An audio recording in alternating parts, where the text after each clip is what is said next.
ഹേ hello അസ്സാം വലൈക്കും welcome back to our channel. അപ്പോൾ നമ്മുടെ ചാനൽ ആദ്യമായിട്ട് കാണുന്നവരാണെങ്കിൽ ഒന്ന് സബ്സ്ക്രൈബ് ചെയ്യുക, കമൻറ്റ് ചെയ്യുക, ലൈക്ക് ചെയ്യുക, ഷെയർ ചെയ്യുക, സപ്പോർട്ട് ചെയ്യുക കേട്ടോ. അപ്പോൾ എല്ലാവരും ഭയങ്കര ബിസി ആയിരിക്കും ഇപ്പം റംസാൻ്റെ ക്ലീനിങ്ങും പിന്നെ പരീക്ഷയുടെ ചൂടും വേനൽക്കാലത്തിൻ്റെ ചൂട് വേറെയും. അൽഹംദുലില്ലാ we are also moving on. നിങ്ങളും സുഖമായിട്ടിരിക്കുന്നു ഞങ്ങൾ വിശ്വസിക്കുന്നു. ഇപ്പോൾ വീഡിയോയുടെ സ്റ്റാർട്ടിങ് കാണുമ്പോൾ തന്നെ നിങ്ങൾക്ക് മനസ്സിലായിട്ടുണ്ടാവും എന്താണെന്ന്. അതേ റംസാൻ്റെ ഡീപ്പ് ക്ലീനിങ് ആണ്. അപ്പോൾ സെഷനായിട്ടാണ് ഞാൻ ചെയ്തത്. അതായത് താഴത്തെ ഫ്ലോറ് ബറാത്തിൻ്റെ അന്നത്തെ ദിവസം, മേലത്തെ ഫ്ലോറ് വേറൊരു ദിവസമാണ് ഞാൻ ചെയ്തത്. അതുപോലെ പുറത്തും അങ്ങനെ തന്നെയാണ് വേറൊരു ദിവസം ചെയ്തു. അങ്ങനെ പാട്ടായിട്ട് ക്ലീൻ ചെയ്തത്. അപ്പം ഞാൻ ബറാത്തിൻ്റെ തലേന്ന് തന്നെ ഞാൻ എന്ത് ചെയ്തു എന്ന് വെച്ചാൽ കർട്ടൻസൊക്കെ റിമൂവ് ചെയ്തിട്ട് പുതിർത്തി വെച്ചു. അപ്പം ബക്കറ്റിൽ ഒരു 1/4 ഭാഗം വെള്ളം നിറച്ചിട്ട് അതിലേക്ക് ആ വലിയ ബോട്ടിൽ ആലയില്ലേ അതിന് 2 മൂടിയോളം ഒഴിച്ചു കൊടുത്തു. പിന്നെ ലിക്വിഡ് ഡിറ്റർജൻറ്റ് ഒരു 3 മൂടി ഒഴിച്ചു കൊടുത്തു. പിന്നെ നമ്മൾ ആരിപ്പം അങ്ങനെ യൂസ് ചെയ്യാത്ത സംഭവമാണ് ഉജാല. അപ്പോൾ ആല യൂസ് ചെയ്യുമ്പോൾ ഞാൻ എപ്പോഴും ഉജാലയും കൂടെ അതിൻ്റെ കൂടെ യൂസ് ചെയ്യും. കാരണം എന്താണെന്ന് വെച്ചാൽ കുറേ പ്രാവശ്യം ആലിട്ട് വാഷാക്കുമ്പോഴത്തേക്ക് നമ്മളെ ഡ്രസ്സൊക്കെ വൈറ്റ് ഡ്രസ്സൊക്കെ എങ്ങനെയാവുമെന്ന് വെച്ചെങ്കിൽ ഒരു ബീച്ച് കളറായിട്ട് മാറും. അതുകൊണ്ടാണ് ഉജാല യൂസ് ചെയ്യുന്നത്. അപ്പം ആ ഒരു വൈറ്റിഷ് കളർ അങ്ങനെ തന്നെ മെയിൻറ്റെയിൻ ചെയ്യാൻ പറ്റുന്നുണ്ട്. ഇപ്പം ഞാൻ നിങ്ങളെ കർട്ടൻ നോക്കിയാൽ മനസ്സിലാവും എത്ര വൈറ്റിഷ് ഉണ്ടെന്ന്. ഇതിപ്പം 4-ാമത്തെ 5-ാമത്തെ വർഷം മറ്റാണ് ഞാനിപ്പം വൈറ്റ് കർട്ടൻസ് യൂസ് ചെയ്യുന്നതും ഇങ്ങനെ ഒരു മെത്തേഡിൽ വാഷ് ചെയ്യുന്നതും. പുറത്ത് വാഷിങ്ങിന് കൊടുക്കാറില്ല, ഇങ്ങനെ തന്നെയാണ് ഞാൻ ചെയ്യാറുള്ളത്.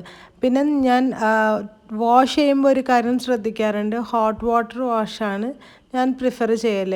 പിന്നെ ആലയ്ക്ക് പകരം ക്ലോറക്സ് ഉപയോഗിക്കാതിരിക്കുക. കാരണം ക്ലോറക്സിൽ ബ്ലീച്ചിങ് ഏജൻറ്റ് കുറേ അധികം കൂടുതലാണ്. അപ്പോൾ നമ്മൾ ഒരു പ്രാവശ്യം 2 വാഷിലൊക്കെ നമുക്ക് മനസ്സിലാവില്ല. കുറേ വാഷാക്കി കഴിയുമ്പോഴത്തേക്ക് ഡ്രസ്സൊക്കെ ഇങ്ങനെ പിന്നി പോകുന്നത് കാണാം.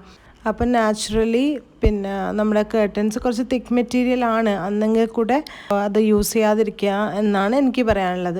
പിന്നെ വേറൊരു കാര്യം എന്തെന്ന് വെച്ചാൽ കർട്ടൻസിൻ്റെ ആ സൈഡ് ത്രെഡും റോഡും നമ്മൾ എന്ത് ചെയ്യുക, ആ പാനലിൽ തന്നെ വെക്കുക. നമ്മുടെ ജനലിൻ്റെ ആ പാനലിൽ തന്നെ കിണിച്ചിട്ട് വെക്കുക കേട്ടോ. ഇല്ലെങ്കിൽ നമ്മൾ ഇതൊക്കെ കഴിയുമ്പോഴത്തേക്ക് ഇതൊക്കെ മിസ്പ്ലേസ് ആയി പോവും. എവിടുത്തെയാന്നുള്ളത് മാർക്ക് ചെയ്ത് വെക്കുക. ഇപ്പം നമ്മൾ ലിവിങ് റൂം ആണെങ്കിൽ എല്ലാവർക്കും ഫ്രണ്ട് സൈഡ് ആണെങ്കിൽ, അതായത് ഫ്രണ്ട് സൈഡ് വരുന്നതാണെങ്കിൽ എന്നും ഇങ്ങനെയൊക്കെ ഒരു ഹിൻഡ് പോലെ മാർക്ക് ചെയ്ത് വെക്കുക. അപ്പം നിങ്ങൾക്ക് പെട്ടെന്ന് വാഷ് ചെയ്ത് കഴിഞ്ഞാൽ പെന്നോട് ചെയ്ത് വെച്ചിട്ടുണ്ടെങ്കിൽ അത് മായൂല. അതാണ് ഞാനിപ്പോൾ കാണിച്ചു തന്നത്.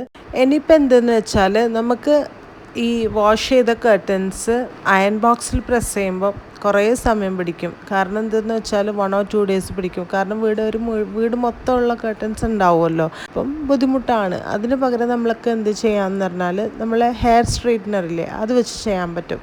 അത് ചൂടാക്കുക, ജസ്റ്റ് ഒന്ന് ഹെയർ നമ്മൾ സ്ട്രെയിറ്റ് ആക്കുമ്പോൾ താഴോട്ടേക്ക് വലിക്കൂലേ അതുപോലെ വലിക്കുക. എന്നിട്ട് നമുക്ക് കുറച്ച് പെർഫ്യൂമും കൂടെ അടിച്ച് വെക്കാം കേട്ടോ. അപ്പോൾ നമ്മുടെ വീട് മൊത്തം ഒരു പ്ലസൻറ്റ് സ്മെല്ലായിട്ട് ഉണ്ടാവും. നമ്മളെപ്പോഴും വാക്യൂം ചെയ്ത് കഴിഞ്ഞാലും നമ്മൾ സെറ്റിക്കൊക്കെ എന്തായാലും കുട്ടികളുടെ അടുത്തൊക്കെ നല്ല മണ്ണുണ്ടാവും. കുട്ടികളില്ലെങ്കിൽ തന്നെ നമ്മുടെ പുറത്തുനിന്ന് ധൂളമൊക്കെ പാറിക്കഴിഞ്ഞാൽ നല്ലോണം മണ്ണുണ്ടാവും. ഇയർലി വൺസ് എങ്കിലും വാഷ് ചെയ്യുക. അപ്പം ഞാനെപ്പോഴും അത് ചെയ്യാറുള്ളത് റംസാനിൽ തന്നെയാണ്.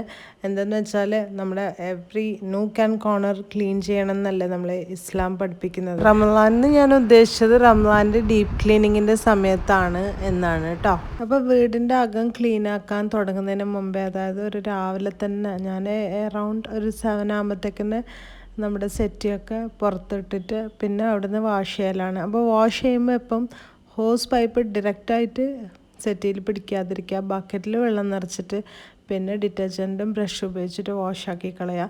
അപ്പം നിങ്ങൾ അത് വരച്ച് കളയുമ്പോൾ മനസ്സിലാവും എത്രത്തോളം മണ്ണുണ്ട് എന്നുള്ളത്. അപ്പോൾ വെള്ളം ഒഴിച്ച് കഴുകി കളഞ്ഞ ശേഷം സെറ്റ് ചെയ്യുന്ന ബാക്കിലോട്ടേക്ക് ഒന്ന് ടിൽറ്റ് ചെയ്യുക കേട്ടോ. അപ്പോൾ അതിൻ്റെ അടിയിൽ കൂടെ വെള്ളം ഫുള്ള് പോയി കിട്ടും.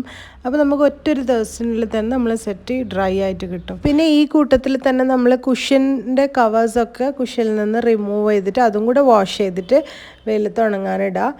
ഇതിപ്പോൾ മൊത്തം മെഷീനിൽ വാഷ് ചെയ്യുക ആയതുകൊണ്ട് കുഴപ്പമൊന്നുമില്ല, ക്ലീനിങ്ങിൻ്റെ ഇടയിൽ അതും കൂടെ നടന്നോളും. അപ്പം നമുക്ക് വൈകുന്നേരം ആകുമ്പോഴത്തേക്ക് നമുക്ക് set back to same position rearrange ആക്കി. ഇനിയിപ്പോൾ മാറാലൊക്കെ എടുത്ത് കളഞ്ഞിട്ട് പിന്നെ വിൻഡോൻ്റെ കമ്പിയും അതൊക്കെ ക്ലീൻ ചെയ്യലാന്ന്. പിന്നെ പുറത്തുനിന്ന് ചെയ്യാൻ വേണ്ടിയിട്ട് ഞാൻ മേലെ കയറാമെന്ന് എനിക്ക് പറ്റില്ലല്ലോ, അതുകൊണ്ട് വേറൊരാളെ വിളിച്ച് ചെയ്യിപ്പിച്ചതാണ്.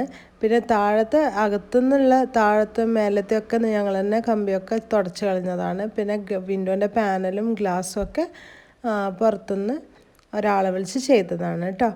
പിന്നെ എന്തെന്ന് വെച്ചാൽ ഞാൻ കുട്ടികളെയും കൂടെ ഇൻവോൾവ് ചെയ്യാറുണ്ട് ഈ ക്ലീനിങ്ങിനൊക്കെ. എന്നാലല്ലേ നാളെ അവർക്കും കൂടെ മനസ്സിലാവുള്ളൂ, ഇങ്ങനെയൊക്കെ ചെയ്യാനുണ്ട് എന്നുള്ള കാര്യം അവർക്ക് മനസ്സിലാവുള്ളൂ എന്ന് വിചാരിച്ചിട്ടാണ് അവരെയും കൂടി ഇൻവോൾവ് ചെയ്യലുണ്ട്.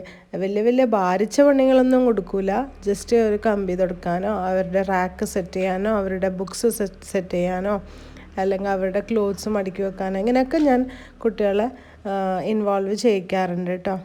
ഈവൻ അവർക്ക് അതൊരു ഇൻട്രസ്റ്റും കൂടിയാണ് ചെയ്യാനൊക്കെ. പിന്നെ അങ്ങനെ നമ്മൾ മൊത്തം ഫാമിലി ഇൻവോൾവ് ചെയ്തിട്ട് സമയം കഴിയാറായപ്പോൾ ഞാൻ എന്ത് ചെയ്തു, സെറ്റി ഒന്ന് തിരിച്ചു വെച്ചു. പിന്നെ വെയിലുള്ള ഒരു പൊസിഷനിലേക്ക് നീക്കി വെച്ചതാണ്. അങ്ങനെ ലിവിങ് റൂമും ഡൈനിങ് ഹാളും ഫ്രണ്ട് സെറ്റിൻ്റെ ആ ഒരു ഏരിയ ഒക്കെ കഴിഞ്ഞിട്ടുണ്ട്. ഇനിയിപ്പോൾ നമ്മൾ മൂവ് ചെയ്തത് കിച്ചണിലോട്ടേക്കാണ്. അങ്ങനെ മേലത്തെ കിച്ചണിൻ്റെ ടോപ്പിലുള്ള ക്യാബിനറ്റ്സിൽ നിന്ന് വലിയ വലിയ പാത്രങ്ങളും യൂസ് ചെയ്യാത്ത പാത്രങ്ങളൊക്കെ റിമൂവ് ചെയ്തിട്ട് പിന്നെ അവിടെ അടിച്ചിട്ട് തുടച്ചിട്ടൊക്കെ ക്ലീൻ ചെയ്യലാണ്. പിന്നെ വിൻഡോൻ്റെ കമ്പിയൊക്കെ ഞാൻ തുടച്ചതാണ്. പിന്നെ അത് കഴിഞ്ഞിട്ട് റീസെറ്റിംഗ് ആണ്. മേലത്തെ ആ പാത്രങ്ങളൊക്കെ എടുത്ത് വെച്ചിട്ടാണ് നമ്മൾ താഴെ ചെയ്യാറുള്ളത്. പിന്നെ ഫാൻ ക്ലീനിങ്ങും ട്യൂബും ഒക്കെ തുടച്ച് വെച്ചിട്ടുണ്ട്. പിന്നെ ഡാനീനെ കൊണ്ട് കുറച്ച് പാത്രങ്ങളൊക്കെ മേലെ എടുത്ത് വെച്ചതാണ്. പിന്നെ അവരുടെ കുഞ്ഞു കുഞ്ഞു സാധനങ്ങളൊക്കെ വെക്കുന്ന ക്യാബിനറ്റ്സ് ഒക്കെ ഞാൻ കഴുകി വൃത്തിയാക്കി കൊടുത്തതാണ്. അപ്പോൾ അവർ അത് റീസെറ്റ് ചെയ്തതാണ്. പിന്നെ മാറാലെടുക്കലും പിന്നെ ക്ലീനിങ്ങും ഒക്കെ ആയിട്ട് അന്നത്തെ ദിവസം കഴിഞ്ഞു. അപ്പം ഒരു വൈകുന്നേരമായി. ഞാൻ പറഞ്ഞല്ലോ ബറാത്തിൻ്റെ അന്നത്തെ ദിവസമാണ് താഴത്തെ ഫ്ലോർ ചെയ്തതെന്ന്. അപ്പോൾ ടൈം ഇല്ലാത്തതുകൊണ്ട് ഞാനുള്ള ഡ്രൈഡ് ഓണിയൻസും പിന്നെ ഇഞ്ചി വെളുത്തുള്ളി പേസ്റ്റും അതൊക്കെ അരച്ചതുണ്ടായതുകൊണ്ട് എനിക്ക് പെട്ടെന്ന് തന്നെ ബീഫ് മാക്രോണി റെഡിയാക്കി എടുക്കാൻ പറ്റിയിട്ടുണ്ടായിരുന്നു. അപ്പോൾ ഡ്രൈഡ് ഒണിയൻസും പിന്നെ നമ്മുടെ ലീവ്സൊക്കെ ഡ്രൈ ചെയ്യുന്നത് പിന്നെ അതൊക്കെ ഞാൻ ഒരു വീഡിയോ ചെയ്തിട്ടുണ്ട്. കാണാത്തവരാണെങ്കിൽ കണ്ടു നോക്കുക. അപ്പോൾ അന്നത്തെ ഒരു ഡീപ്പ് ക്ലീനിങ് നമുക്ക് ഒരു 6:30 ആകുമ്പോഴത്തേക്ക് എല്ലാം ഫിനിഷ് ആയിട്ടുണ്ട്. എല്ലാം സെറ്റായിട്ട് ചെയ്തിട്ടുണ്ട്. കർട്ടൻസ് മാത്രം ഇടാൻ വേണ്ടിയിട്ട് ബാക്കിയുണ്ടായിരുന്നു, അത് രാത്രി ചെയ്തതാണ്. അപ്പോൾ നമ്മൾ ഇനിയിപ്പോൾ ഫുഡൊക്കെ കഴിക്കലാണ്. പിന്നെ അതിൻ്റെ ഇടയിൽ പള്ളിയിലേക്ക് ബറാത്തിൻ്റെ കഞ്ഞി റെഡിയാക്കി കൊടുക്കാനുണ്ടായിരുന്നു. അങ്ങനെ നമ്മൾ കർട്ടൻസൊക്കെ ഇട്ട് ഭക്ഷണമൊക്കെ കഴിച്ച് പിന്നെ സുഖമായിട്ട് കിടന്നുറങ്ങി. അൽഹംദുലില്ലാ അന്നത്തെ ദിവസം കഴിഞ്ഞു. അപ്പം നിങ്ങൾക്ക് വീഡിയോ ഇഷ്ടപ്പെട്ടാൽ ലൈക്ക് ചെയ്യാനും കമൻറ്റ് ചെയ്യാനും സബ്സ്ക്രൈബ് ചെയ്ത് സപ്പോർട്ട് ചെയ്യാനും മറക്കല്ലേ. ബൈ, അസ്സലാമു അലൈക്കും, take care, thank you for watching. Do subscribe and support our channel.